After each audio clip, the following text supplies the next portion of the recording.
Maharashtra bulletin, आपला महाराष्ट्र, आपली बातमी. गरिबी, हतबलता आणि अल्पवयीन मुलीच्या असहायतेचा गैरफायदा घेणाऱ्या एका रॅकेटचा पोलिसांनी पर्दाफाश केलाय. स्वतःला देव मानणारे डॉक्टरच कसाई बनल्याचे धक्कादायक वास्तव समोर आलंय. एका अल्पवयीन मुलीची गुप्तपणे प्रसूती करून तिच्या पोटच्या गोळ्याला पैशांसाठी विकण्याचा डाव पोलिसांनी आणि आरोग्य विभागाने उधळून लावलाय. या प्रकरणात तब्बल 4 नामांकित डॉक्टरांसह 11 जणांवर गुन्हे दाखल करण्यात आलाय. मालेगावातील एका नामांकित रुग्णालयात डॉक्टर आणि दलालांच्या संगनमताने एका अल्पवयीन मुलीला लपवून तिची गुप्तपणे प्रसूती करण्यात आली. जन्माला आलेल्या निष्पाप नवजात बाळाला लाखो रुपयांना विकण्याचा कट डॉक्टर आणि गुन्हेगारांनी रचला होता.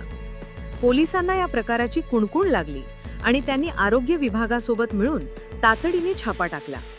या कारवाईमुळे मालेगावच नव्हे तर संपूर्ण राज्याची आरोग्य व्यवस्था संशयाच्या भुऱ्यात सापडली आहे. गरिबांचे जीव वाचवणारी रुग्णालय मानवी तस्करीची केंद्र बनत आहेत का, असा संतप्त सवाल जनता करत आहे.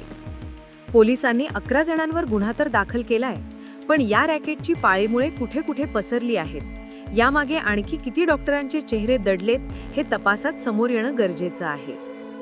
महाराष्ट्र बुलेटिनसाठी बी केवाग, मालेगाव. महाराष्ट्र बुलेटिन, आपला महाराष्ट्र, आपली बातमी.